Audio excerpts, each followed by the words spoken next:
Selamat siang untuk anak kelas 7. Kembali kita hari ini masuk ke materi pelajaran bimbingan konseling, di mana pelajaran kita ini hari ini yaitu tentang pemahaman diri atau yang sering kita dengar yang namanya mengenal diri sendiri. Tujuan kita mempelajari ini adalah agar kita dapat memahami diri kita sendiri serta dapat menerima perkembangan fisik yang kita alami ketika kita memasuki awal remaja, serta kita dapat hidup penuh dengan percaya diri. Karena pada zaman sekarang, atau masa perkembangan kita, perubahan dari anak-anak menuju remaja, banyak kita anak-anak mengalami hal yang namanya tidak percaya diri dengan apa yang ada dalam diri dia sendiri. Seperti yang kita ketahui, banyak dari kita dapat mengenali pribadi teman kita, tetapi banyak juga di antara kita itu tidak berhasil mengenal dirinya sendiri, ya. Sebab mengenali diri sendiri itu tidak semudah mengenal orang lain. Oleh karena itu, siapapun sedemikian mudah menemukan kesalahan yang ada pada orang lain, ya. Kita sangat gampang menemukan kesalahan kepada orang lain, tetapi kita tidak gampang menemukan kesalahan pada diri kita sendiri. Akibatnya, banyak di antara kita yang beranggapan bahwa orang lain selalu salah, orang lain selalu memiliki kekurangan dan tidak ada benarnya. Begitu pula sebaliknya, diri kita selalu beranggapan bahwa kita itu adalah orang yang paling benar.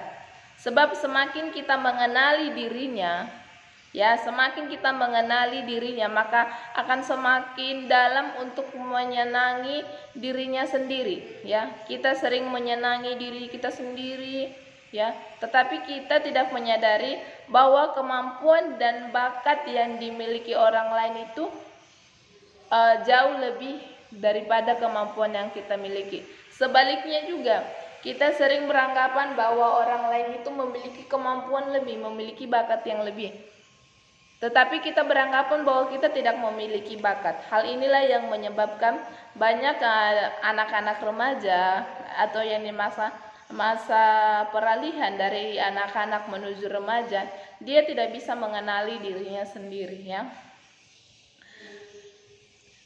Ada yang dikatakan dengan namanya teori Johari Windows, di mana di dalam teori Johari Windows ini kita memiliki yang namanya diri terbuka. Diri terbuka itu apa? Diri terbuka itu, ya, jadi diri terbuka itu adalah, itu dikatakan sering yang namanya diri yang mengetahui dirinya sendiri dan juga mengetahui diri orang lain. Diri buta itu ada yang dinamakan, yaitu dimana seseorang yang tidak mengetahui dirinya sendiri tetapi dia mengetahui orang lain. Jadi dikatakan dalam teori Johari itu bahwa ada dua tipe orang, yaitu adalah dua tipe diri terbuka dan diri buta. Diri terbuka tadi seperti yang bilang Miss katakan bahwa adalah seseorang yang mengenal dirinya sendiri, mengetahui akan kelebihan dan kekurangan yang dia miliki, tetapi dia juga mengetahui kekurangan dan kelebihan yang dimiliki orang lain. Nah, sedangkan yang satu lagi itu adalah diri buta, itu adalah seseorang yang tidak mengetahui dirinya sendiri, tetapi dia mengetahui diri orang lain. Ada juga yang dinamakan dalam diri terbuka itu adalah diri tersembunyi atau yang sering disebut dengan rahasia, di mana dia mengetahui dirinya sendiri tetapi tidak diketahui orang lain, ya. Itu mungkin kita pribadi satu sama lain pasti memiliki hal itu. Kita mengetahui diri kita sendiri, tetapi kita tidak mau hal yang kita miliki itu atau pribadi kita itu diketahui oleh orang lain, ya. Ada yang dinamakan juga yang namanya diri gelap. Apa itu diri gelap? Ya, diri gelap itu adalah dirinya sendiri tidak mengetahui dirinya dan orang lain juga tidak mengetahui. Jadi pribadi kita tidak mengenali bagaimana pribadi kita dan orang lain juga tidak mengenali pribadi kita. Itu sangat tidak baik, ya. Sebab kita sampai-sampai tidak mengenali diri kita sendiri, tetapi kita tidak mengenali diri kita, dan orang lain juga tidak mengenali diri kita. Waduh, jadi siapa dong yang mengenal kita ya?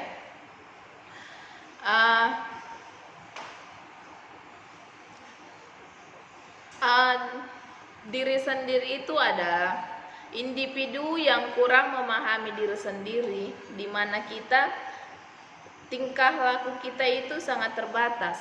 Kita itu memiliki perasaan yang kurang terbuka, kita itu memiliki perasaan yang namanya kurang luas cara pandang dan variasi hidup kita terhadap orang lain ya. Itu adalah salah satu yang dinamakan ciri individu tertutup. Sedangkan yang dinamakan individu terbuka adalah seseorang yang terbuka terhadap dunia sekelilingnya dan mengetahui potensi dirinya sendiri, perasaannya, pikirannya, serta terbuka untuk pengalaman-pengalaman hidup yang menyedihkan ataupun yang menyenangkan ataupun pekerjaan yang sedang dia alami. Dia itu adalah seseorang yang lebih jujur dengan apa yang dia miliki. Dia lebih jujur dengan apa yang sedang dia alami, ya. Jadi untuk anak-anak, jika ingin memahami dirinya sendiri adalah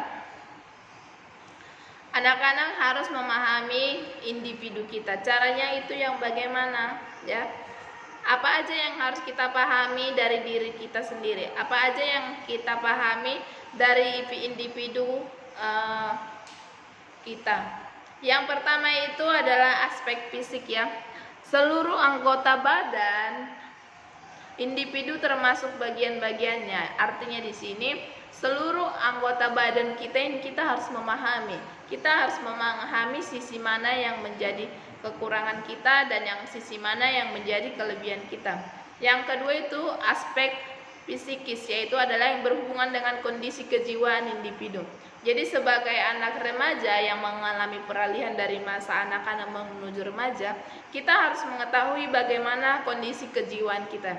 Jangan sampai ketika kita memasuki usia remaja kita tidak mengetahui kejiwaan kita, itu sangat tidak baik nanti pengaruhnya untuk proses pembelajaran kita. Yang kedua itu aspek minat, yaitu kita itu harus mengetahui minat kita itu apa, atau rasa ketertarikan kita itu lebih kuat terhadap apa ya. Kita harus mengetahui itu agar kita dapat mengembangkannya.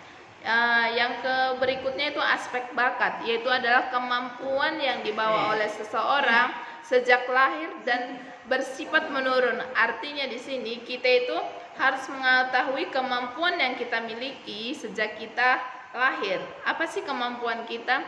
Sebab jika kita mengetahui kemampuan kita, maka kita akan mengasahnya lebih lagi.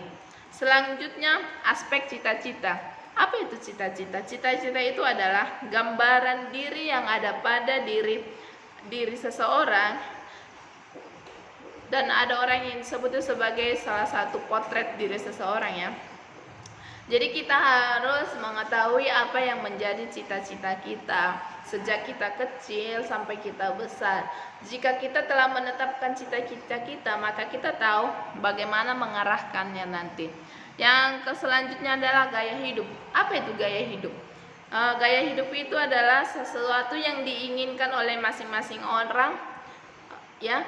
Dia mau gaya hidupnya yang bagaimana? Contohnya, dia ingin gaya hidupnya yang glamor, yang sederhana. Itu adalah menjadi pilihan kita. Kita mau milih bagian yang bagaimana, ya. Jadi itu aspek-aspek yang harus kita pahami dalam diri kita sendiri ketika anak-anak mengalami peralihan dari usia anak-anak beralih ke usia remaja.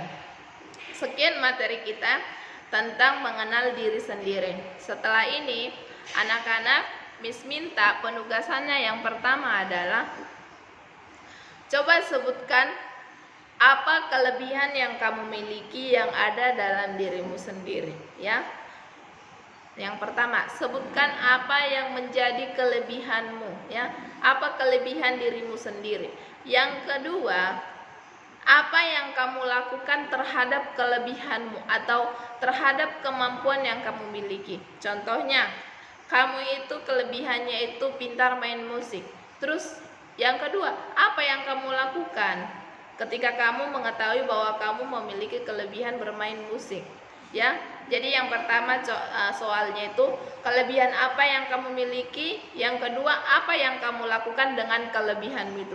Yang ketiga, apa yang kamu capai setelah kamu melakukan kelebihanmu. Contohnya, kalau kelebihan kamu main musik, yang kamu lakukan apa? Saya lebih bermain les musik atau salah satunya les piano atau les main gitar. Terus apa yang kamu dapatkan dari kelebihan itu? Yang kamu dapatkan sekarang kamu lebih mahir lagi main gitar, kamu bisa memain gitar dengan berbagai nada-nada tertentu atau yang lebih sulit dan lain sebagainya. Itu sebagai contoh penjelasan dari Miss ya. Jadi ingat soal dari Miss itu, apa kelebihan kamu, apa yang kamu lakukan terhadap kelebihan itu, dan hasil apa yang kamu lakukan setelah kamu melakukan kelebihan itu. Sekian untuk penjelasan materi bimbingan konseling. Tuhan Yesus memberkati.